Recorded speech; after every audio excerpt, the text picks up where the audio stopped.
Nah, you know what? Like, this is the way I'm looking at it. Yesterday was one of those moments where you got to give credit to the other team. You know, both teams get paid. And I know we want to look internally at the Warriors and what they aren't, and where they're coming up short, and whose fault is it. And, hey, guess what? Donovan Mitchell was really good yesterday. Their height, Jared Allen, and even Evan Mobley for a little bit, it was really good yesterday. And picking up Max Strus, that's a nice acquisition for them. You know, Cleveland played an excellent game. Garland got to the free throw line. Sometimes the other team out-executes, out-hustles, and just outplays you. And that's what I thought happened yesterday. Now, Friday night was a lot of fun. And look, I was more teasing and tongue-in-cheek regarding the play-in tournament. The court, that particular court, wasn't the greatest, but when you watched it on, being blue, when you watched it on television, I thought it looked better than I thought it would look. Right. Not that it looked good. I want to make sure I'm very clear. It didn't look good, but it looked better than what I anticipated. I just thought that game was so fun. The up and down, OKC, Chet Holmgren. I know they were missing Shai Gilgeous-Alexander, but the Warriors as a collective, I thought there were so many positives to take away from that. And look, it's early in the season, B, but I feel like they're trending in the right direction. I think it's too premature to say that there's some championship contender and I just think they're going to be in the mix. I think all year they're going to be in the mix. And on a game like last night, for example, where they clearly didn't have it and they couldn't get stops, I think they get blown out by 20-25 in a game like that last year. Right. And I know we don't want to compare and contrast last year, this year, but I think it's fair in games like that where it's like, oh, you hung around and hung around and hung around. And yeah, you didn't win and you ended up getting beat late. But to me, it was like you had like your C- game.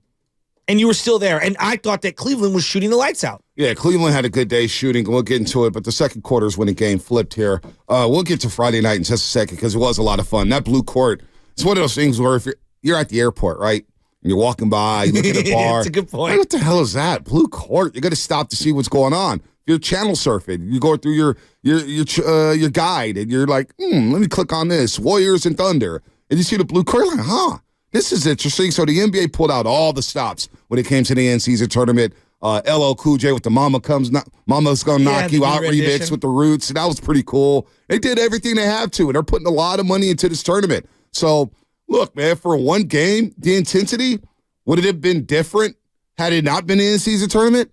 I don't know. I really don't know. But teams were playing hard, and around the league, 4 to 5 games came down to 5 points or less. So that was a lot of fun Friday night. 141 and 139, a wild game. Lou Dort couldn't miss. Oh, my God. Chet Holmgren looked amazing. I can't wait to see Holmgren versus Wemby. These young studs, dude. How about Josh Giddey? Oh, Josh Giddey. Well, he's got to get aggressive, and he got aggressive in that second half. Yeah, he's good. Look for a shot. Jalen Williams from Santa Clara, I don't even know if he's in shape yet, but, man, he was balling out there. And so you talk about that bench. And that's a game you talk about yesterday. Maybe they get blown out by 20 by not shooting well last year, and we're gonna punt last year. I'm with Steve Kerr. Let's move on from last year. Last year was an anomaly. This year's the rule. This year's the standard of the Warriors, the Road Warriors, as we should say. They always went on the road. They got the best winning percentage on the road since 2014-15 in the NBA. More than in Toronto, more than Spurs, more than Cleveland. Name any team. Warriors are better on the road. But Friday night, that bench. And I think that's the difference so far in the season. That bench on Friday night, when the third quarter, OKC, they were shooting like 80%. I mean, Lou Dort had 16 in the third quarter alone. Couldn't miss a shot. They were hitting everything, bombing threes to the free throw late, which we knew was going to miss one. Great foul by Draymond Green. But then that bench at the end of the third quarter helped stabilize that basketball game. That's a game that can get away from a team. But a little bit of Kuminga, who had 17 in that second half. Chris Paul with 13 assists and no turnovers. And we'll get to his shot. We'll get to Wiggins. We get to all that. Dario Saric and his performance. That bench has really stabilized things for the Golden State Warriors to where there's no drop-off when Steph Curry leaves the floor. And I think that was on display Friday night against OKC. Well, and it just feels like everybody's pulling the rope in the same direction. And I go back to the acquisition of Chris Paul, and he gets a lot of credit for that, right? Obviously, he hasn't been shooting the ball well, but his distribution is unbelievable right now.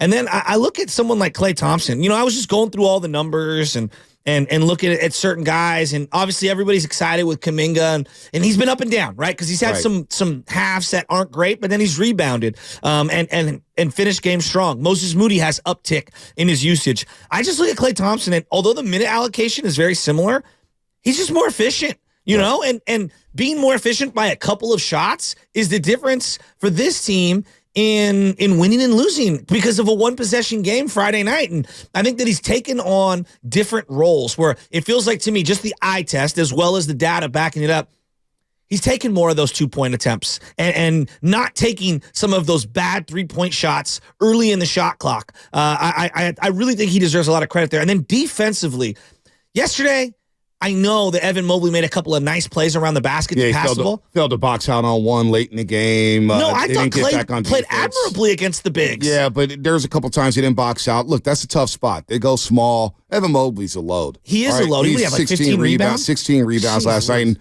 remember, Evan Mobley picked up 2 fouls in the first 2 minutes and 40 seconds. He didn't play in the first quarter. Really didn't impact the game at all in that first half. And then he came in, found his legs, used his size and his length and his athleticism. Klay Thompson, look, man, there's a lot of recklessness about Klay Thompson, and there's been a lot of recklessness about Klay Thompson over the last year and a half. The guy knows what time it is. All right, he knows he's getting older. He knows he needs to lean on his teammates to create good looks for him, and he knows he needs to have shot discernment. Now, we've seen that. We saw that in back-to-back games in Sacramento and Houston when he went 7-12 in both games. That's a total of 14-24. What did he do? He scored 37 points on those 24 shots. That's efficient, right? That's efficient. You look at what he did against OKC after hitting the game winner against the Sacramento Kings on Wednesday night. OKC. Klay Thompson only took 10 shots. Yes. 10 shots. Or he scored 18 points on those 10 shots. And he hit 4 threes, including a big one on a pass from Chris Paul. So to your point about Klay Thompson being discerning on the offense, I personally wasn't worried about that. I figured once Steve Kerr talked to him at the end of the year, and Steve Kerr mentioned this to the media saying, look, Klay Thompson knows he's going to have to sacrifice some things next season in order for us to be where we need to be, which is in the NBA Finals at some point. Now, we're not there yet. We got to get there. We got to build to that. We got to see if they could beat the Denver Nuggets on Wednesday. Got to see if they could beat Detroit tonight. This is a game-by-game operation with this iteration of the Golden State Warriors, but Klay Thompson is fine. Klay Thompson, look, the shot is still pure. You know, he's shooting over 50%. The guy is fine. And I don't get why, you know, the attitude and this and that. It was a lot of recklessness thrown towards Klay Thompson this offseason. Off of 6 games against the L.A. Lakers. Revision his history. The same thing kind of happened with Jimmy Garoppolo. You know, now I know who Jimmy is now, but we got to stop just jumping to sweeping proclamations about a player when they've built 12 years worth of data, 12 years of resume, of a resume builder of winning championships, coming up big in their biggest games. Klay Thompson had an off night. He had an off series against the L.A. Lakers. Had an off series against Sacramento. He's come out like gangbusters. I love where Klay Thompson's at right now with his game. I love where he's at, too. He's taking a couple of less threes per game. He's taking a couple of more 2-pointers. He's more efficient. His field goal percentage is up. I think his 3-point shooting is going to go up even higher, quite honestly, because I think he's going to get better looks as the season goes on. But he's just a more efficient player, and I like where he's going right now. He's at 41% from 3 and 45 from the field. That's not bad. No, it's really good. That's what I'm saying. He's at 41% last year from 3.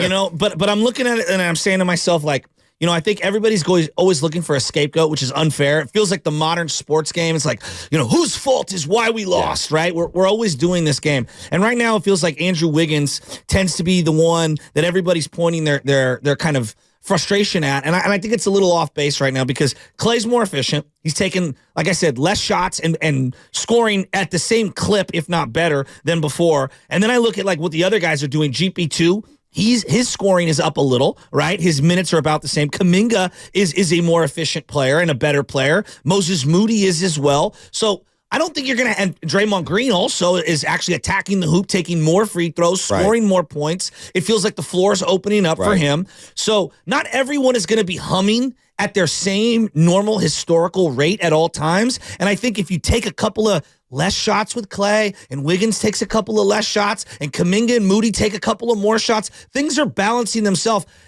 out. I feel like they're more deadly top to bottom this year than they were in years past. Yeah, that's kind of where I was going with the Klay and the Wiggins conversation. They're deeper. They're deeper. But Andrew Wiggins, let's make no secret about it. He's struggling to start. He is. He's struggling to find a rhythm. And so far he's shooting 20% from the 3-point line. That's the big one right there. And just 44% from the field. Andrew Wiggins, and Bully brought this up yesterday, and Festus has been all over this as well. Creating good looks for him next season, Early in the game is essential, I believe. You got to get them going early. Get them on the mid block. Get them in the low post. Let them get the baby hook going. Let them get the elbow jumper going. Let them get aggressive. Now, I thought he took a step forward in the second half Friday night against OKC when he scored 10. He finished with 17 points. And was attacking. He was attacking. Yeah. Also, I think he needs a green light to just go get offensive rebounds. Go grab glass. Go to the boards. Crash the boards. He's got to do that. Him and Kuminga have to do that from that spot, that 3 spot, the small forward position. So Andrew Wiggins is off to a slow start. He's got to get into a rhythm. He's adjusting again. I don't know if the 2 big lineup helps him out in terms of spacing, but the 2 big lineup is working. Draymond Green is scoring the basketball. Draymond looks good. Draymond is balling right now. He is hooping. So how do you get Andrew Wiggins going? That's for Steve Kerr to find out here. Steve Kerr last night said he's not worried about Andrew Wiggins. He really isn't. But, boy, we need to get him going. We need to get him going in a hurry. So, I'm looking at, what's different from last year to this year. I mean, his field goal attempts are down. The field goal percentage is down. For me, it's the 3-point attempts. I mean, they're way down. And then the 3-point percentage is way down, which, what do you make of that? Is it shot selection, or are they asking him to attack too much? Maybe that's too much into his mind. Is he just floating? Why are the attempts down? Yeah, I feel like he's just floating. Is that what you think it is? I feel like he's floating a little bit, trying to find his shots, trying to find his rhythm. Now, Curry's on a heater, so you're not going to take away shots from Stephen Curry. Curry's hit at least 4 threes in all 7 games. He's hit 4 threes in all 7 games. All right? He's had 3 games this season in which he's hit at least 7 threes.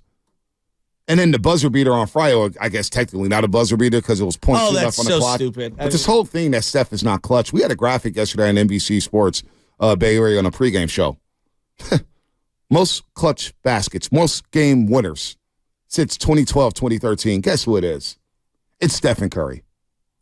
He leads the NBA in 9. Second is Russell Westbrook. But clutch game winners just happens to be the basket game that winners. wins the game. Wins the game. Yeah, Gotcha. 9 game winners.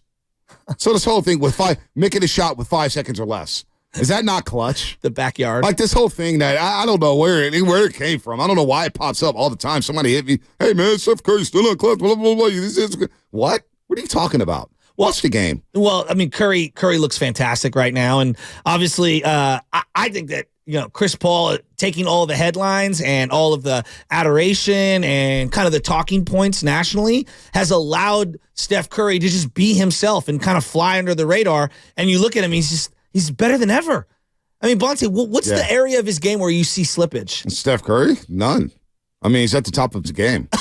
Mentally, that's absurd. The mental has met the physical. Physically, he's in the best shape of his career. He finishes at an all-time rate. Mentally, he sees the game better than anyone, right? I mean, the greats do it. The Jokic's, the Embiid's, the LeBrons, the Giannis's, the KD's. Steph Curry is right at the top of the top. So he sees the game better than anybody right now. He feels the flow. He knows, he senses the moment. To go one-on-one against Lou Dort. Dort's chamber is no easy. Guy's a good defender. He's Lou Dort is a really good defender. Physical, and to flip that shot up, not only over Lou Dort, but Chet Holmgren flying with his wingspan, and to get it off the glass. Come on, man. He's finishing better. He's finishing at an all-time rate. He's hitting shots at an all-time rate. Steph Curry, if you want to pick on defense, fine, pick on defense. But I could find you 300 other players in the NBA who can't defend either. Well, he does a great job with situational defense, whether it's rebounding, boxing out, jumping into passing lanes. I think he does a really good job funneling guys toward others. You bring up Lou Dort. Lou Dort is who Dillon Brooks should be. Yeah.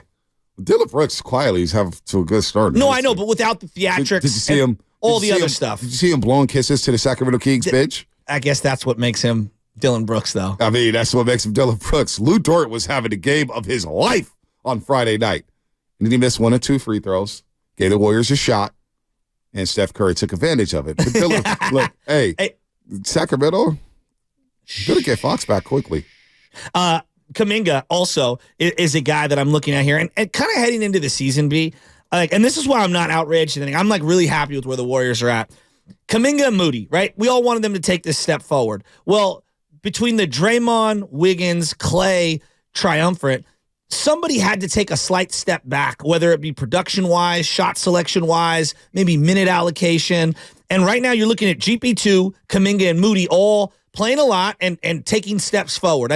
GP2's right around his averages as a Warrior when he's played. But like to expect all 6 of those guys to thrive simultaneously, that feels aggressive to me. Someone's going to be off a little or take a little bit of a backseat. And right now it feels like it's Wiggins. I believe he can turn it around. I believe he can get going. I just like where Kuminga's at. Although, foul trouble has been an issue.